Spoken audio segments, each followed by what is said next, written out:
Om Vakratunda Mahakaya Suryakoti Samaprabha Nirvignam Kuru Me Deva Sarvakaryeshu Sarvada Om Shri Mahaganapataye Namaha Om Shri Gurubhyo Namaha Harihi Om Sadashivasamarambham Shankaracharya Madhyamam Asmadacharya Paryantam Vande Guru Paramparam Asmadgurubhyo Namaha Shruti Smriti Purananam Alayam Karunalayam Namami Bhagavadpadam Shankaram Lokashankaram Shankaram Shankaracharyam Keshavam Badarayanam Sutra Bhashyakritau Vande Bhagavantau Punah Punah Ishvaro Gurur Atmeti Mukti Bheda Vibhagine Vyomavad Vyapta Dehaya Dakshina Murtaye Namaha Shri Medha Dakshinamurti Swamine Namaha Om Sahana Vavatu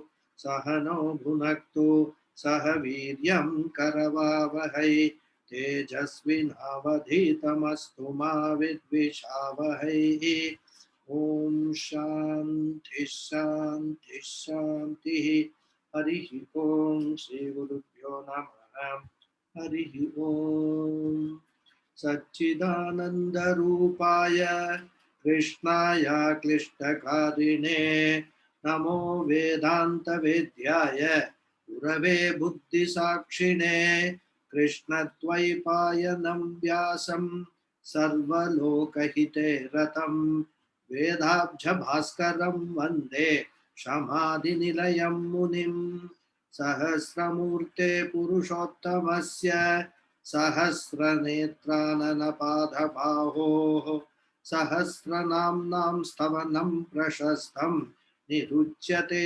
Janmajaradishantyai. Namaste once again to all of you. Namaste Guruji. Namaste Guruji. Namaste. O Paramam Yo Mahattejah Paramam Yo Mahattapah Paramam Yo Mahat Brahma Paramam Yaf Parayanam. So this was the sloka, the meaning of which we completed in the last class. And this was the answer which Bhishmacharya gave to Yudhishthira for the second question. Kimmapyekam parayanam. That was the question. For that he gave that this is the ekam parayanam. That which is paramam tejaha, paramam tapaha, paramam brahma, mahad brahma. That is the ultimate goal of one's life. This is what we saw. Now we go to the next sloka. And Adi Shankara starts his commentary saying, Idanim pratama prashnasya uttaramaha. Means what? Now Bhishmaji is going to answer or give an answer to the first question of Yudhishthira.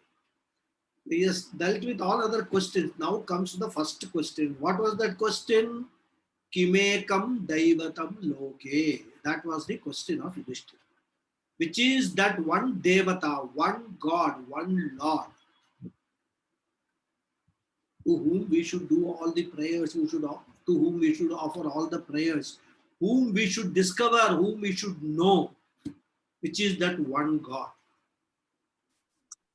And as we have seen here, devata does not refer to a form like Vishnu or Shiva and all that, right? Adi Shankara interprets this word devata everywhere as the absolute reality, the paramarthika satya. Satchidananda Swarupam is what, according to him, is the only devata. Not according to him, according to all our scriptures actually. Why according to him? He has only studied the scriptures and tells us, and he has given us the essence of these scriptures. What exactly is the scriptures are talking about? And whilst doing so in the context of this sloka, he gives a very elaborate explanation. Why these scriptures, all the scriptures, whether it is Shruti, Smriti, Purana, Itihasa, all scriptures, they talk about only one God. only God. In fact, that is the Ekam Devata. Nothing else other than God. That is what he gives lot of quotes from various scriptures. In fact, he showcases his scholarship, how much he has studied. Not only studied, he has retained and he is able to recall. This Upanishad says this Purana says this, here it is said like this Smriti Grantha say like this. Everywhere, all of them are saying this only one message, there is only one God. All these differences, Shiva, Vishnu and all are all kalpita. They are all our own human imaginations. There is no such thing as Vishnu, Shiva and all that in different forms. It is we who have given the forms. The humans, we have given the forms. According to the scriptures, these forms are all not there. Okay. But of course, one can then ask a question, what about Puranas talk about all this? Okay, Vedas don't talk about it. Upanishads don't talk about it. Even when they talk about Vishnu, they talk in the context of the all-pervasive Brahman, not Vishnu as a Shanga Chakra Gadadhari. So this much Vedas and Upanishads we can say. Even when we come to Bhagavad Gita, the Smriti Granthas, coming down one level down nearer to the human beings. Because Krishna, Bhagavan is addressing who? Arjuna, a normal human being like you and me, who is deeply entrenched in ignorance of his true self. So while dealing with Arjuna, Krishna actually in Bhagavad Gita speaks in three capacities. One is capacity of a king, Yadava king, who is a friend of Arjuna from childhood, who is a close friend. That is in one capacity he speaks, gives him certain advice as a friend. Then as a Saguna Brahman, he speaks certain verses rather, where the Vishwarupa Darshanam and all that he shows to Arjuna. Entire, this whole cosmos, everything is me only. Saguna Brahma Rupa. Then Nirguna Brahman, he talks about when he says, I am the one who has been there from all the time. I am here. I have been there. I am now here, and I will be there eternally. So this is when he talks about Bhagavad Gita. He gives, there are three ways we need to understand Bhagavad Gita. Which are the verses where he is talking as the friend of Arjuna? Which are the verses he is talking as Saguna Brahma Rupa, and which are the verses he is talking as Nirguna Brahma Rupa. This is how we have to understand Bhagavad Gita. Many people fail to make, understand these subtle differences and confuse the whole Gita. That's a different story. Then when it comes to Puranas, Veda Vyasa has come closer to the human beings. And then he is, he depicting all these devatas like Vishnu, Shiva and all that in all these Shiva Purana, Vishnu Purana, Skanda Purana. So many Puranas he has written. 18 Puranas and 18 Upa Puranas. So there, in order to make us relate with this concept of Devata, it starts with a human form.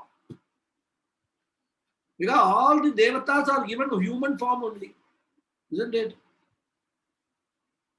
Some of them, of course, half human, half animal also in their Narasimha Avataram. But still the human element is still there. So this is how, the whole scripture scheme is. So it starts, first what we are familiar with, we start relating with that. Because if you suddenly say Nirguna Brahman and all, nobody will understand what it is all about. So that is how it starts. But Adi Shankara wants to focus on Nirguna Brahman as the Devata, as the only reality, because everything else is kalpita on that reality. It's all superimposition on that absolute reality. So he deals with it only from the point of view of Advaita. Having said that, he discusses this Dvaitam. He says even in Dvaita Granthas, what is talked about is only one God. That is what he is going to explain in. Actually, in some 30, 40 slokas he has dealt with in this for 1 month. This sloka, this which we will be reading now. So that is how his approach is for interpreting this particular sloka. Okay. So what I will do, as I told you in the last class also, I'm not going to go through all the 40 slokas or whatever, 30 or 40 slokas. Pujya Swamiji has selected a few slokas for his text. I have gone through that. I have also gone through all the 40 slokas, and I have probably added 1 or 2 more from my point of view, which I thought was important and useful. So selectively, maybe 10 or 12 slokas we will seek from various sources. Okay. So now let us read the Vishnu Sahasranam sloka. Pavitranam pavitram yo mangalanam cha mangalam daivatam daivatanam cha bhutanam yo vyayapita. So this is one of the very important slokas. Pavitranam pavitram. One of the meaning of the word pavitram is pure.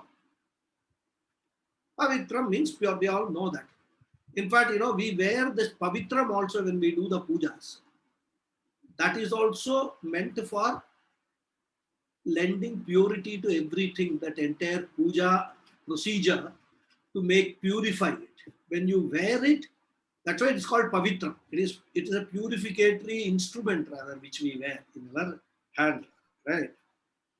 So from that angle, pavitram also means an instrument which purifies. So both meanings are there.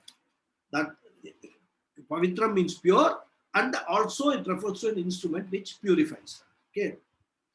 And as we know, there are so many purifying rituals in our scriptures, in our shastras. And all these are methods for getting oneself religiously purified, cleaned. External body, by taking a bath, we purify ourselves or clean ourselves. But that cleanliness is only one part of the cleanliness, which is of course a must for any other type of purification. It's a very base level purification, taking a bath or brushing a teeth and all that kind of thing. It's a basic level of purification. But if you have to come to the scriptures point of view, so many other purifications are required. Taking a bath in the tap water or wherever we take a bath every day, it only removes the physical dirt. But there is so much of impurities in the form of papam. The deeds, the wrong deeds that we have done. As Pujya Swamiji says, the deeds of omissions and commissions which we have done. There is a huge, what you can say, collection of papas. And if we have to reach that stage of moksha, which is the parayanam, we have to get rid of these things. We have to purify ourselves. And that is why all these rituals are all prescribed. If you do these rituals, it will lead to purification more and more. Because there are some papas which are very, very, papas also can be graded into 3 categories. Some papas are very strong papas. That whatever you do, you cannot remove it. You will have to suffer the consequences of those papas. Shastra talks about those papas like Brahma Hatya and all that. The detailed description is there. What are those papas? There you cannot escape. Then there are some papas which you can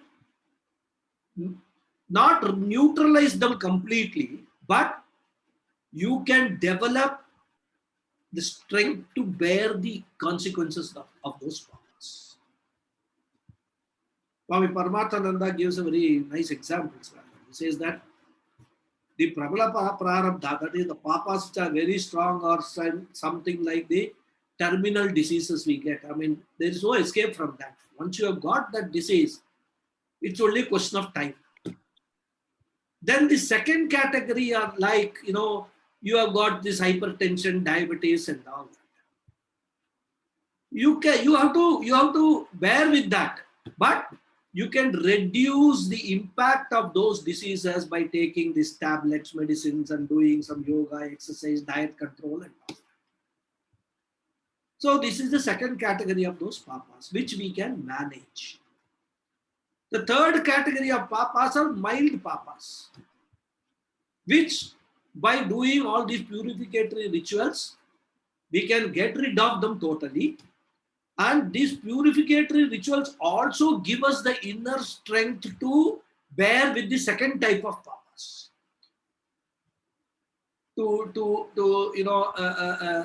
Sort of live with them, learn to live with them, with the consequences of those papa karmas. So this is how the scriptures talk about the papas. So these purificatory karmas which are prescribed are for the second and third category. But one of the drawbacks of these purificatory karmas is that we continue to do this papas, isn't it? Daily get up in the morning. Just to think, if you have the full knowledge of what the scriptures are prescribing, and you have got that full chart, to-do chart as per scriptures, to-do chart you put. Get up in the morning and every half an hour go back to the chart and see whether I have done this, I have not done this. You will find 95% of what is prescribed you have not done that day. Then you have another list, prohibited list. You tick them, 95% prohibited list you have done. This is our today's life, reality of today's life. So, whatever purificatory rituals we do, what happens? We continue to gather more and more impurities throughout the day. And that is why Sandhya Vandanam is a purificatory ritual. And Shastras prescribed that Sandhya Vandanam should be done 3 times a day. When we do the morning Sandhya Vandanam, the Pratha Sandhya, we pray for our papas to be neutralized. And you know what is the mantra? Suryascha mamanyuscha manyupatayascha manyukritebhya papebhyo rakshanta yad ratriya papamakarsham manasa vacha astabhya padbhyam udarena shishna ratristat tavalum pati yat kinchati duridam mayi idamaham mamamrda yonau surye jyotishi juhomi swaha. That means what? Whatever papas I have done during night, the previous night, through all this manasa vacha hastabhyam udarena shishna, all these papas with various parts of my body, whatever I have done, let that all papas be removed, be neutralized. This is the prayer. Similarly, when you come to Madhyanikam, again you are offering another set of prayers. In fact, according to the Shastra, you must always eat freshly cooked food. There are certain things you should not eat. So you should not drink.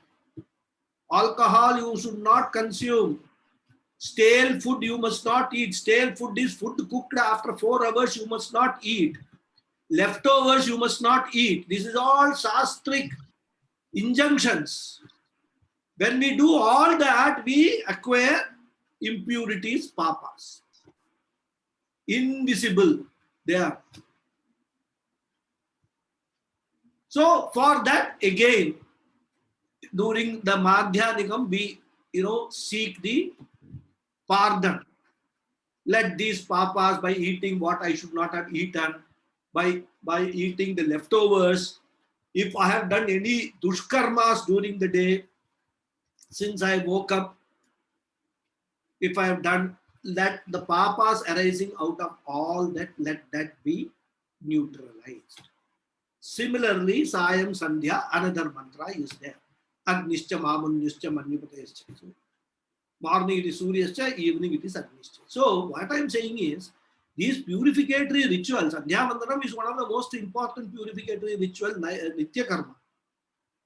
So all this Nitya Naimittika karmas we can go on doing, purifying ourselves. But what happens? Again and again we continue to gather these impurities in the form of these papas.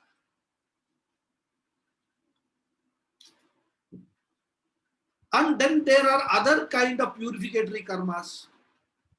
Like for example, Ganga Snana.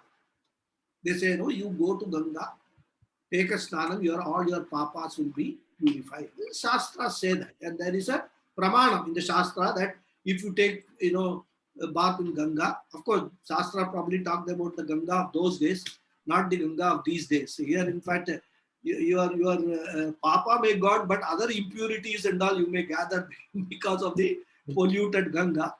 But I am told that it has been cleaned up, substantially. But still, if you go to Gangotri or higher ranges where there is no pollution, it has the Ganges water has got the power to purify the papa. And this, as far as the pramanam is the Shastra, right? Or confluence of a river and the ocean, rather, right? Rameshwaram and all that, you take bath there, and that it will remove the papas, neutralize the papas. Vrata paripalana, you know, so many vratams you keep, all these are meant like Ekadashi Vratam, or doing a Vaikunta Ekadashi Vratam, and then also we have this Mahashivratri Vratam. So many Vratams are there. They are all meant to remove or neutralize the papas. Okay. So all these, they are considered as pavitra. Pavitra means that which are purifying in nature. And each one of them can remove some types of papas. Not all the papas they can remove, but some type of papas and all. Each one of these rituals can remove that. And what we have to understand is, whenever we suffer in life, we have sufferings and miseries when we face, they are all result of the papas that we have done in the past, either in this janma or in the previous janma. That is what we have to understand, because they are the results that today we are experiencing of what we have done in the past. So we must never ever, put the onus or blame anybody else for our problems. If we are facing problems in our life, we are the sole responsible for that. We are solely responsible for that. Nobody else is responsible. It is our karma account, our papas, which are giving us the results that we are experiencing. Even for that matter, if we are having very happy experiences, joyful experiences, everything that you desire in your life, you are getting it. You have got it, and you keep on getting it. Punya karmas of the past. So this is how the system is. So we should be very careful. In fact, normally our tendency is, if we are facing some problem or some difficulty, we try to find who is responsible for it. We try to find the scapegoat. The goat is yourself only. There is no other goat. You cannot escape these consequences. So don't look for a scapegoat. Only way you can do is you can plan for the future. What has done in the past, you cannot undo it. But what you can certainly do is that be careful from now onwards, so that going forward, you can certainly manage, control what you are going to do, because free will Bhagavan has given only for that. It is not necessary if there is something wrong which Shastras prescribe you should not do, and you are confronted with an opportunity to do that. You have got a free will to say no to it. Nobody compels you to, indulge in all wrong acts. Rather. When we do everything using our free will, then we will have to suffer the consequences of all that also. You have 400, 500 sugar. Go to a marriage. All laddu, peda, payasam, everything is there. You have a free will. I have got high sugar. I should not even look at those things. People will be there. They will say, it doesn't matter. Take 2 more tablets. Have 1 more glass of payasam. You will not get this opportunity later. They will say all those things. You must have the willpower to say no to it. If you succumb to it, what will happen? You are the one who is going to suffer. You cannot tell that other fellow, you told me to drink this, take this sweet, so I have got my sugar increased and all that. You cannot blame that fellow. He told you, fine, but you had a free will to say yes or no to that. Similarly, all our actions, whatever we suffer, whatever we enjoy in our life, are all result of our own actions, our own karmas. This we must very clearly understand. Okay. So, this adharmic karmas which we do, the papas earn are the result of this, give the result as this, all these experiences. Right.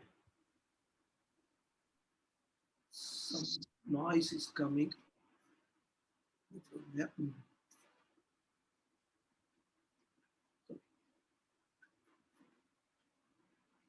So, as I said, one way to neutralize these papas is doing all these karmas, this nitya naimittika karmas. Another way is earning more and more punya.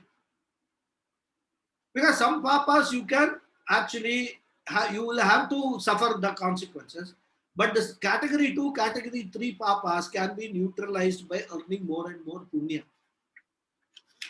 So many of these karmas also give you punya. So by doing that, it's just like you have got a loan account in the bank and big debit balance. Right? You go on, crediting small amounts. What will happen? The net balance payable will get reduced. So if we add punyams to this papa account, then you can manage this papa also to a large extent. Right? So one should, whenever we are doing any action, we must be very careful. First of all, to avoid any such karmas which can give rise to a papa. And also, consciously do those karmas which will give us more and more punya. This is all from Dvaita point of view, I am saying. So this is there, the scriptures prescribe so many rituals and for that. Even doing a pradakshina, in the temple or even in a puja and all. That also is a means to remove papa. That's why we say the mantra yani kani cha papani janmandara kritani cha tani vinashyanti pradakshina pade pade. The Shastra say that in the temple with total reverence, keeping Bhagavan in your mind and in your dhyana, if you take one step also, that will remove some of the papas. That is the effect of doing pradakshinam in the temple. Pradakshinam you should not do. 4 people doing pradakshinam talking about all the politics, everything in the temple. You can see this happening. Pradakshinam, you must do it with utmost reverence. You going to the temple itself is such a reverential occasion. Nothing else should be there other than thoughts of Bhagavan, the glories of Bhagavan you are visiting. So all those things we can do. Even pradakshinam is also one of the methods prescribed for removing the effects of some of these papas, okay. But Adi Shankara is saying that among all these purificatory methods, that which is the most efficacious method is taking the Lord Narayana's name and earning his grace. That is why I said right in the beginning, Vishnu Sahasranamam will give you Chitta Shuddhi. Chitta Shuddhi means what? Removing the impurities from your mind. What are those impurities? That's impurities in the form of all these vasanas, all these karmas, past karmas, papas which are sitting in your, in your body. Body means I'm talking about the total, not just merely the physical body, in your entity. So Adi Shankara says that the best purificatory method from a Dvaita point of view is taking the name of Lord Narayana, Lord Vishnu, repeating its name, singing his glories, all we have seen. Stuvantaha, Archantaha, all that we have seen, right?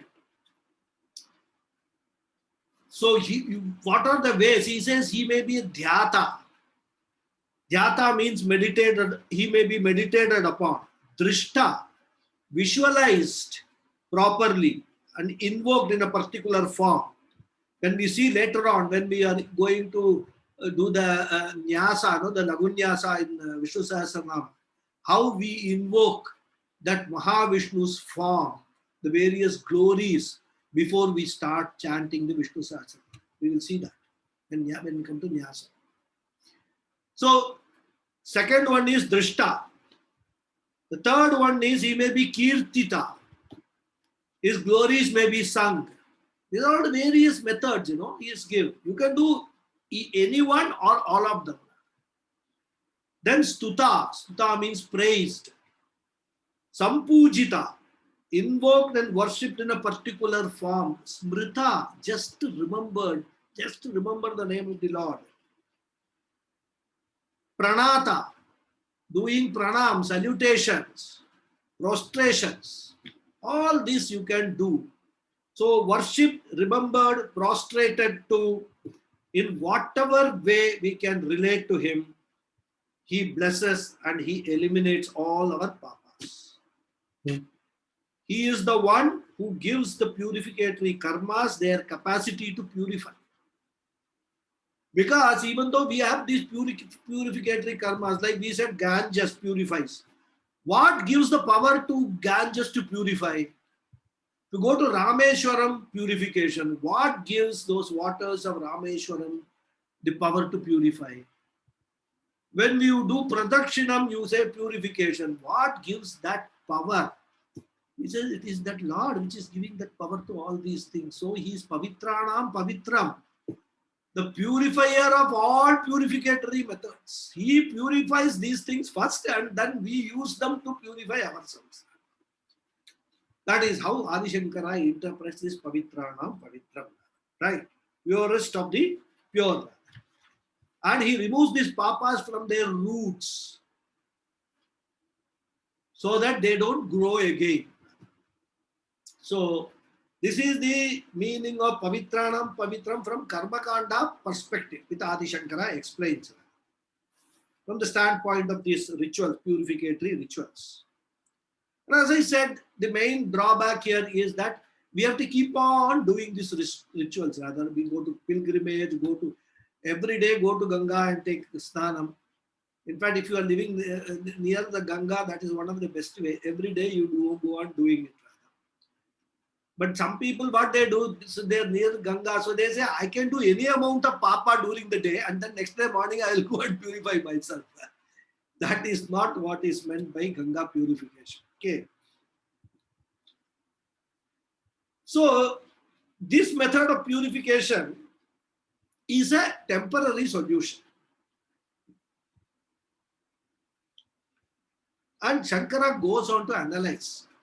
He says that it is because of Ishwara's grace that by discovering his true nature, these impurities of this punya, papa, and self-ignorance, which are the cause for this bondage or samsara and all of our sufferings, they all go away.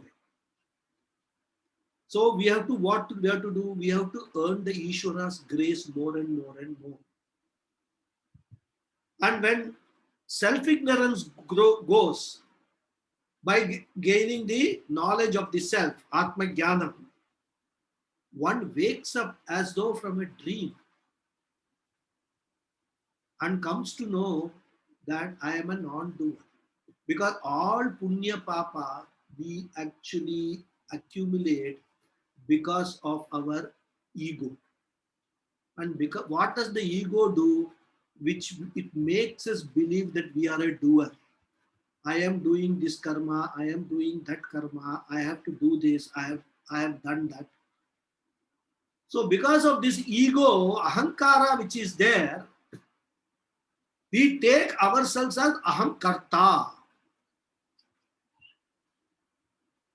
Whereas in your true nature, in your Sachidananda Swarupa, you are a akarta. That is one of the lessons of self-knowledge. One of the understandings which we gain from gaining this Atma Jnana. That I am a non-doer.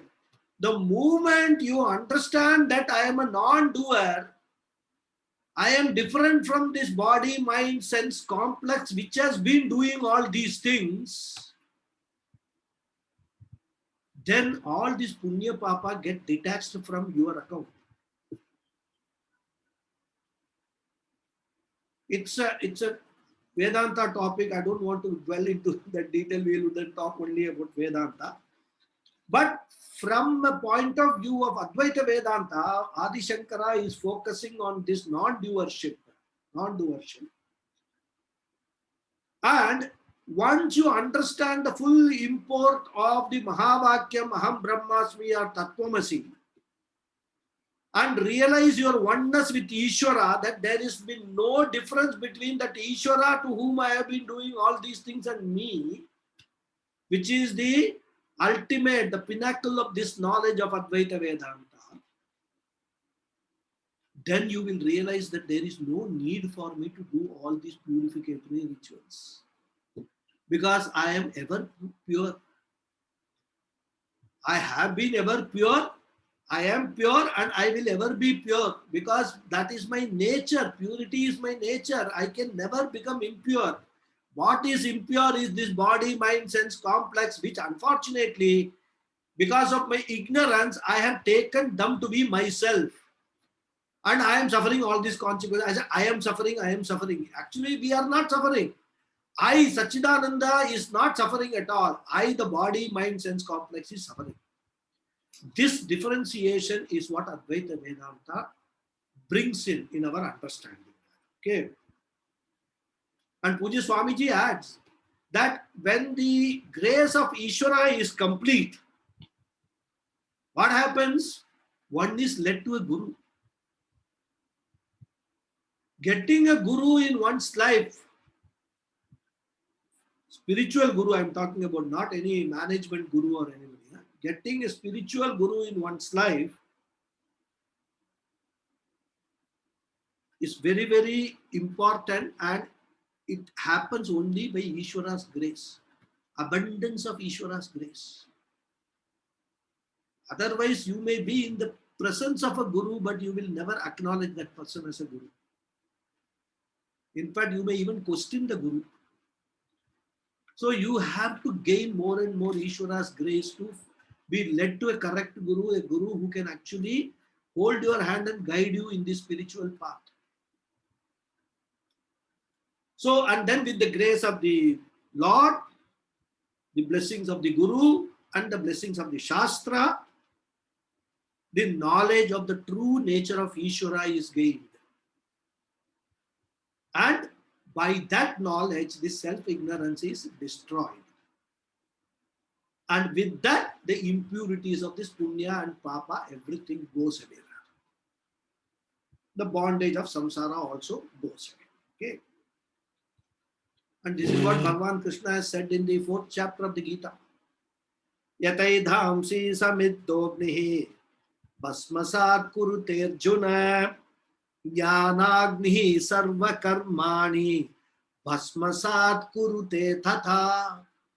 Jnanagnihi, the fire of knowledge, destroys all karmas.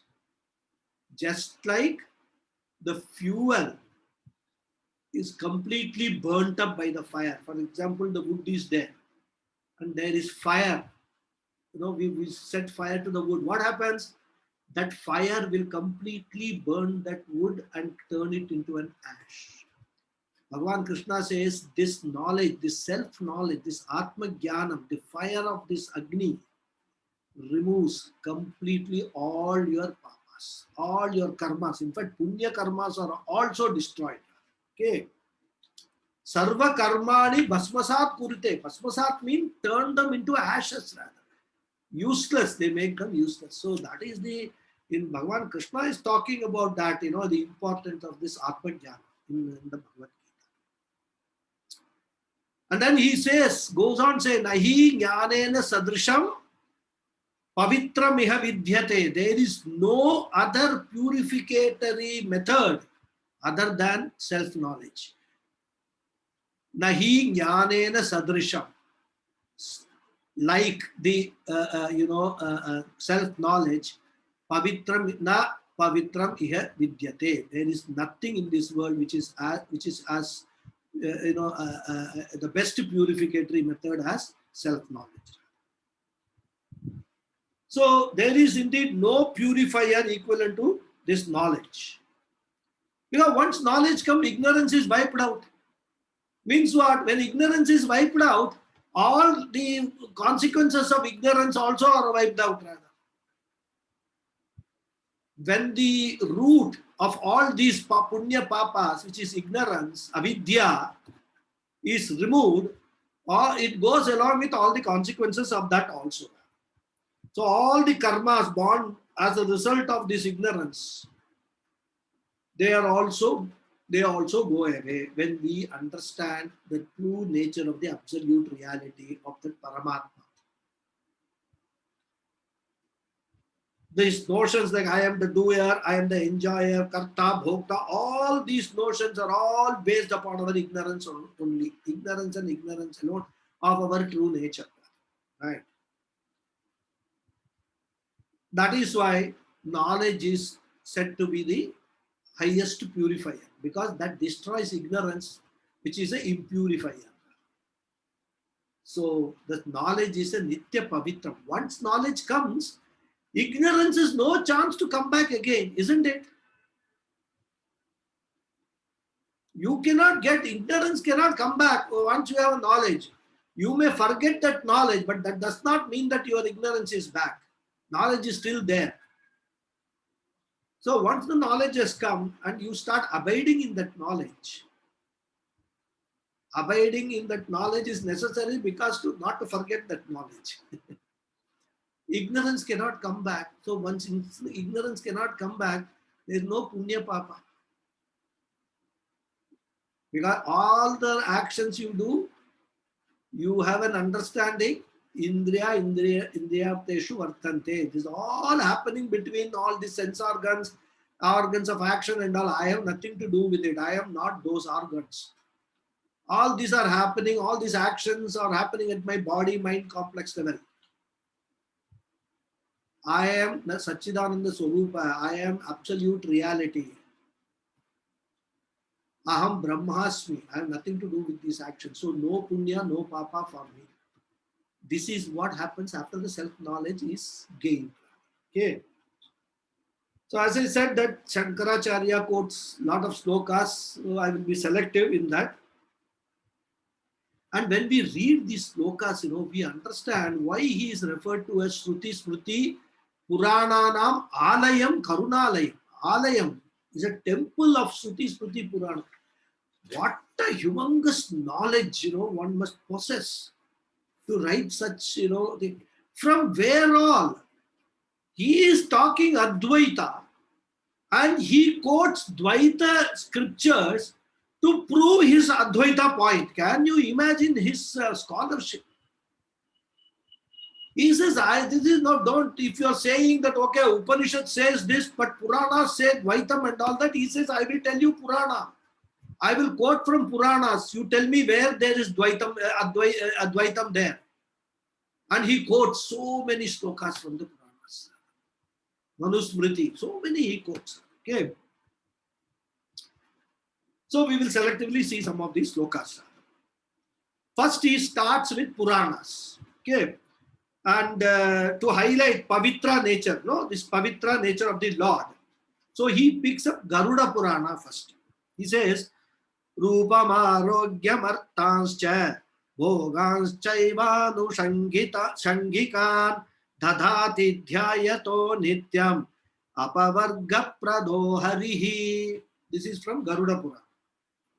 The essence of this sloka is Nityam Dhyayato Harihi Sarvan Dadhati. The Lord is not only Apavarga Pradha, the giver of moksha. Apavargam means moksha. So Pradha means the giver. So he is not only the giver of moksha, but he also gives Sarvam Dadati, good looks, good health, wealth, pleasant experiences, everything he gives if he is meditated upon regularly. Condition. Not just like that he will give. He will give if you meditate upon that Lord.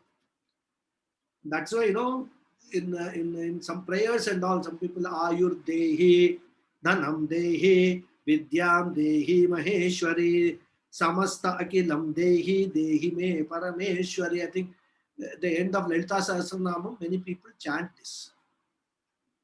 So you have to meditate, do puja, ask for this. Please give me all these things. So that is the one sloka he points out. Then the second one, I think is also from Garuda Purana. Chintyamana samastanam kleshanam hanidohiyaha samutsrijya kilam chintyam sochutat kim na chintyate. Now this sloka raises a very pertinent question. That Achyuta, when he is thought of giving up all the worries, definitely destroys all the varieties of afflictions. That's what the Purana says.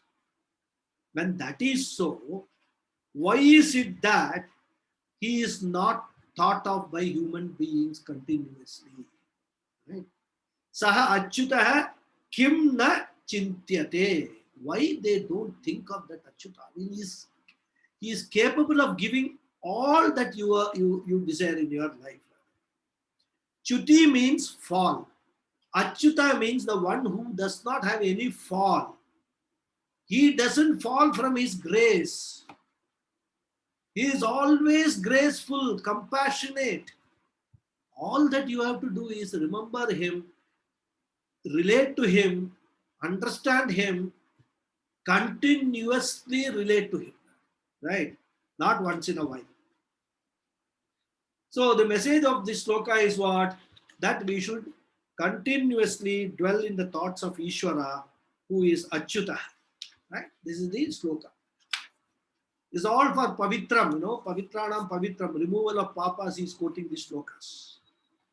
Then the third one he says, Atipataka yuktopi dhyanimesha machyutam bhuyastapasvi bhavati pankti pavana pavanaha. So this is another sloka. Here it says that even though a person has done very serious papas, if he meditates things of Achyuta even for a moment, he becomes a tapasvi. What kind of a tapasvi? He says, Pankti Pavana Pavana. The one who is capable of purifying a Pankti Pavana. A Pankti Pavana is a Brahmana, normally. It is referred to as a Pankti Pavana, who is a Srotriya, who has actually gone through, read Vedas very well and all that, right? And he does all the karmas as prescribed in the Vedas. And thereby is capable of purifying the Pankti, the very group of people around him. So he is a Pankti Pavana, right? All these, one thing we must understand, that we should take all these things as Arthavada, glorification of the Lord. Let's not take this literally. Because in Shastra, we will come across all these glorification. It does not mean that it is trying to put down something else, that only this should be done and all that. You do this, Shastra says do this, these are good for you. That is why we are advising. And so many different ways that glories are, described in the Puranas and all. Okay. Then from Linga Purana he quotes, Alokya Sarva Shastrani Vicharyascha Punah Punah Idamekam Sunishpannam Dhyeyo Narayana Sadha. So he says, when all the Shastras are churned again and again, Vicharya Punah Punah, again and again, when you contemplate on the Shastras, they are analyzed. Only one thing surfaces repeatedly. What is that? That Lord Narayana alone is to be meditated upon always. Saguna Brahma Ishvara alone is a Dheya Vastu. This is another one to highlight the Pavitranam Pavitram interpretation he has given. Next stoka is from Harivamsha. Harireka sadadhyeyo bhavatbhis sattva samstithaihi Omityevam sadha vipraha patatas dhyayata keshavam. So what this stoka means is the one who is always to be meditated upon by all of you who are endowed with sattva guna is Hari alone. Hey Vipras. Vipras means learned people. Okay. If you want to meditate upon Narayana Keshava, all of you should do japa with Omkara, the name of the Bhagavan. Now, Omkara is a symbol, a sound symbol for Ishvara. So learned, Vipra, as I told you, learned people. Then from Mundaka Upanishad, he quotes another mantra. And this is from an Advaita perspective. Till now, he dealt with Dvaita perspective. Now he comes to Advaita perspective. Which mantra we have seen earlier also. So I will not go into detail into the meanings and all. Vidyate hridaya granti chidhyante sarva samshayah Shiyante chasya karmani tasmin drishte paravare. So we have seen this, as I told you, the meaning, the beginning of the Bhashya. Summary is, when one gains the knowledge of the absolute reality, discover the real Swarupa of Ishvara, the pure consciousness, and also gains the knowledge of the non-duality between the individual and totality, then what happens? All the knots, Hridaya Granthi Chidhyate, Vidyate, all the knots which are in the form of all these punya papas which are there in the Hridaya. Hridaya, we should take Antakarana here. They are all broken. They are all destroyed. That's what it says. So these are bondage of the samsara or untied. You can take it. Okay. All the doubts in the mind are resolved. And all karmas, the accumulated punya papas of all previous janmas, including this janma, what you have done punya papas till the time of gaining that self-knowledge, they are also destroyed. So avidya kama karma is destroyed. That is what happens. So therefore, pavitranam pavitram. That Ishvara is pavitranam pavitram. That self-knowledge is pavitranam pavitram. Both are. He brings both the aspects, Dvaita and Advaita aspect. Then next sloka is from Vishnu Purana, which talks about Yuga Dharmas. This sloka also we have seen earlier, when I talked about Yuga Dharmas. I'll read the sloka, but we'll skip the meaning.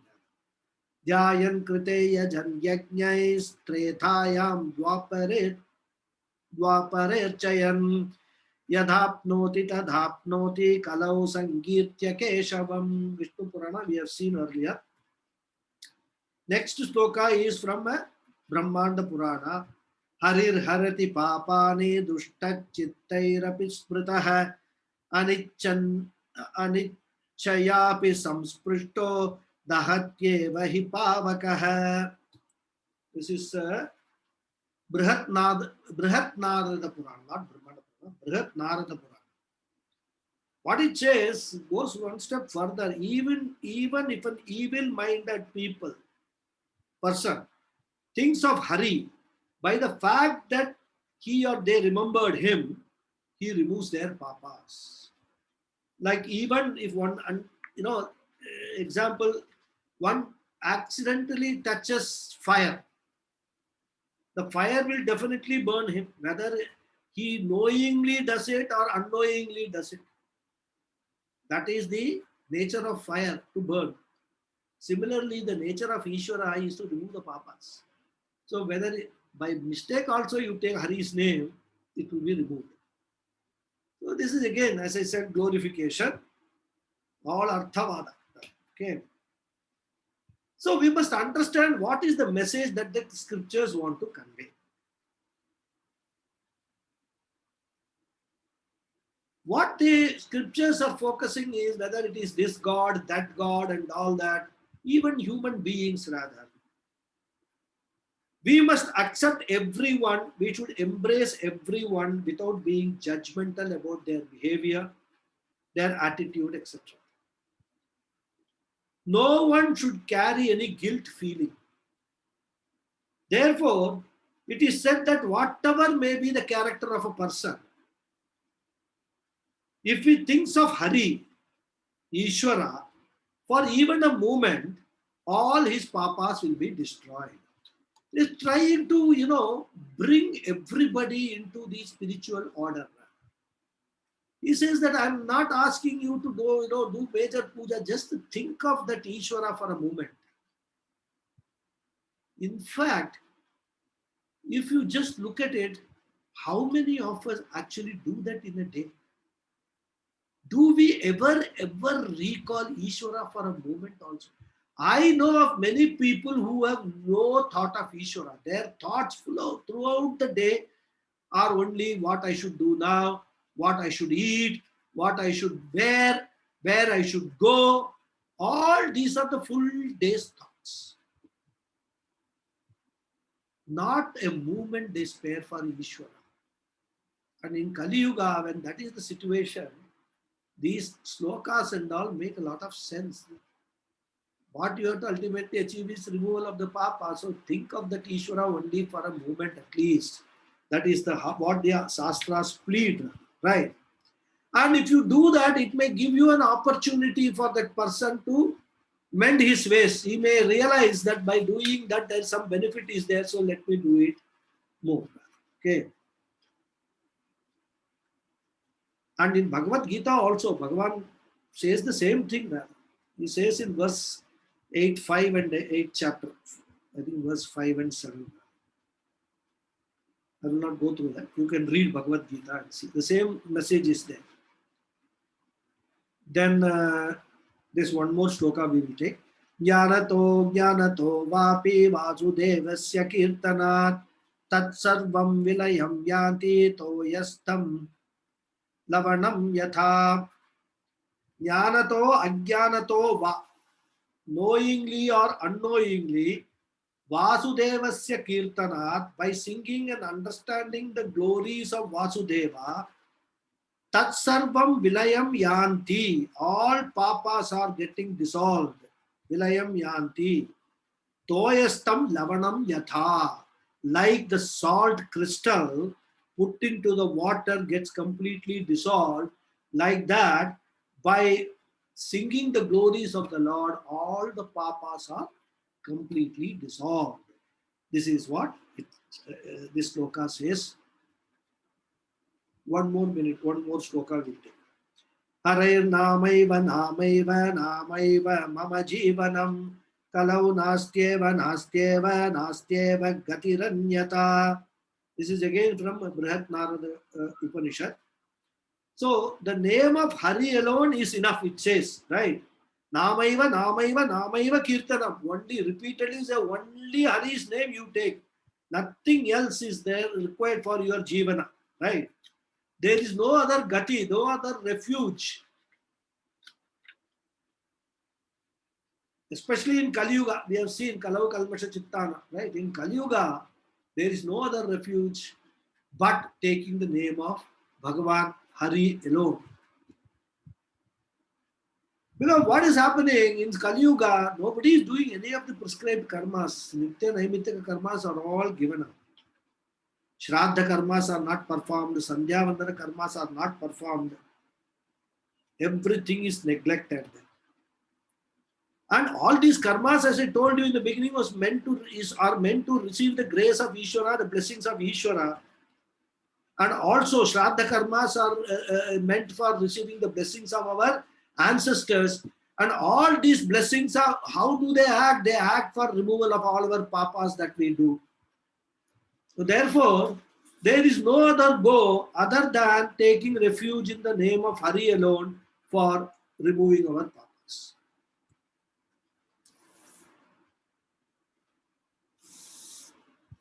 So, but that does not mean that we can just chant the name of Hari and give up all the other karmas. That does not mean that. Because many people will interpret that way. Why should I do Sandhya Vandanam? I will just sit and chant Hari's name. Okay. Because even for example in Vishnu Sahasranamam, when we see the Falasruti, what it says, Sri Rama Rama Rameti Rame Rame Manorame Sahasranama Tattulyam Rama Nama Varanane, it says, right? Because the entire effect of Vishnu Sahasranama, it says that you just take Rama's name, it will be done. Does that mean that I won't do Vishnu Sahasranama Parayanam, I will just do Sri Rama Rama Rameti 3 times, I will chant and matter over? That does mean that. As I told you, all these are all glorification. We must understand Arthavada to make people more and more, induce people to come nearer and nearer Ishvara and understand Ishvara in all his glories, in all his forms. Okay. So we'll stop like that and continue in the next class. Okay. Om Purnamadav Purnamidam Purnat Purnamudachyate Purnasya Purnamadhaya Purnameva Vasishyate. Om Shanti Shanti Shanti. Harihi Om Shri Gurubhyo Namaha. Harihi Om. Thank you all very much. Namaste, Hari Om Guruji. Guruji. Raghuji, I have a question, Raghuji. Namaskaram. Raghuji. Thank you. Thank you. You were reading verses. You were reading verses, right? That is Jnanato Vapi Vasudevasya Kirtinath. Did you take that from the Swamiji, Puja Swamiji's Vishnu Sahasranamam? Because I was not able to follow that in the Bhashyam that you sent. Some of the verses, did you take it from Vishnu Sahasranamam of Puja Swamiji? Some of them I have taken. Yeah, I saw that. Jnanato. Because Swamiji has not dealt with, as I told you, some of them I have taken from Swamiji's book. Okay, Then I have added 1 or 2 more. Okay. And what is the next one from? The last one I couldn't get is, you said Jnanato, that I got it. What is the next one? Is it Harena Maiva Na Maiva, or is it some other shloka? Which one? The last one you chanted. Hare Namaiva Kirtanam. That one, na? No, is that what you The chanted? last one. Hare Namaiva Mama Jivanam. Kalau Nastyeva Gatiranyata. This is from Brihat Narada Purana. Brihat Narayana Purana, right? Brihat Narayana. That's what Swamiji had written. Brihat Narayana Purana. Brihat Narada Purana is what I thought I read. In the book, I'm looking at the book, it says 11.99. Maybe that is, it says Brihat Narayana Purana. That's what it says. I could be wrong. Somewhere else. Okay, you can because I'm having the Swamiji's book. I'm following as you're saying because Well, perfectly okay. That's fine because most of these commentary are from Swamiji's book only. Plus, Omkarananda's also I have taken some material from that. And some because I couldn't find those verses that you read in the Bhashyam. The one you sent, the Bhashyam, that verses, maybe it is there, but it is not in order. You know what I'm saying? In the it cannot be in order. That's quite true. Yes. Because Okay. I have not taken everything from Swamiji's, everything here and there and all I have collected. Yeah. No, I know, but when you're, I keep myself on mute and I try to chant along with you. For which I have to look at it. That's all. Okay. Thank you, Raghuji. It was very profound. I appreciate it. Okay, very profound. Bhashyam, it says Vishnu Purana. Sorry? In Shankara Bhashyam, it is written Vishnu Puranam. The Which last one? one. Harinamaiva Nameva Nameva Mama Jivanam. It is written as Vishnu Puranam. Mama. 1 second. See, the problem is different places, the same sloka will be quoted with different sources. What we should focus on is the sloka, not the source. Exactly. Correct. Yeah. But so Bhashyam, Raghuji, it doesn't say what that gentleman is. In that it says Brihan Narada Purana. You're right. In the Bhashyam, the Harinar Maiva Namaiva, it says Brihan Narada Purana. Maybe that's where you must. Yes, it says Brihan. That's the difference between Swami. I mean, it's just academic. I have It's given academic. these references to these Puranas based upon what I have seen in the Bhashyam or what Swamiji has given, or for that matter, what Omkaranandaji is given. Some of the Puranas, there is no reference also, right? Yeah, it's purely academic. I was just telling you, this gentleman said, here it says Brihan Narada Purana, that Hare Narmaiva Namaiva, it is Brihan Narada Purana, you are right. It's academic, it doesn't matter. Actually, the meaning and the commentary is more important than where the text came from. Yes, I do. It doesn't Yes, matter. I do get There are so many Puranas. We are not studying Puranas here, right? Yes. Relevant slokas which is fitting, which Adi Shankara has used for explaining Pavitranam Pavitram. That's all. Yes. The emphasis is the name of taking the name of that Ishvara, that Hari, that Vasudeva, that Janardana, whatever name you take in whatever form, is a purifier. That's all. Yes. The whole thing is it's a purifier. So, my dear people of this Kali Yuga, please keep that name repeatedly. That is the message. That's all. Namaskar. Namaskar. Thank you, Swamiji. Thank you. Namaskaram. Namaskaram, Guruji. Guruji. Thank you. Namaskaram, Guruji. We'll see you next time. Guruji, can I ask you something? Any question? Can I ask you something? If it is important to know, what are the 3 types of papas you mentioned? If it is important to remember. See, 3 types of papas is. You mentioned some terms for them. The severe ones and I will have to check the specific terms for that. Oh, I thought you used the term. Prabala Prarabdha is a term which is for papas which you cannot escape the consequences of. Right? Yeah. So that term is there, Prabala Prarabdha, which is the strongest of the papas. Whatever results of that, you will have to suffer. Other 2 are probably, more coming from the sampradaya, from the teaching tradition. That there are some papas, like I said, told you, gave the example of which you can live with rather. You will have suffered the consequences. No, sorry to be interrupting. I understood what your explanation. I understood, Guruji. But then, did you use any particular term for that? No, I am not aware of any particular term of that and all that.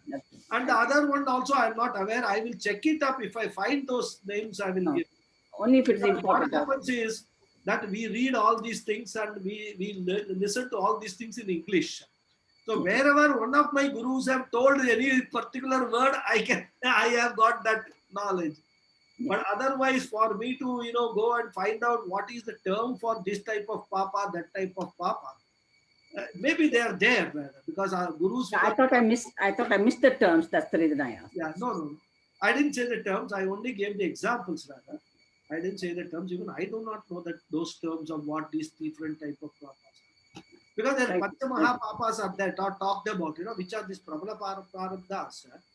The Shastras talk about those serious papas, and which one should never ever do. Like Gauhatya, Brahmahatya, so many things they are talking about. So that I can find out. Anyway, let me see. If I get it, I'll tell you in the next class. If I get the nomenclature or terminology for these kind of. I thought I missed while shifting from one device to another device. I thought I missed the term. That's the reason I asked. No. It's not important. That's No, all. I didn't say.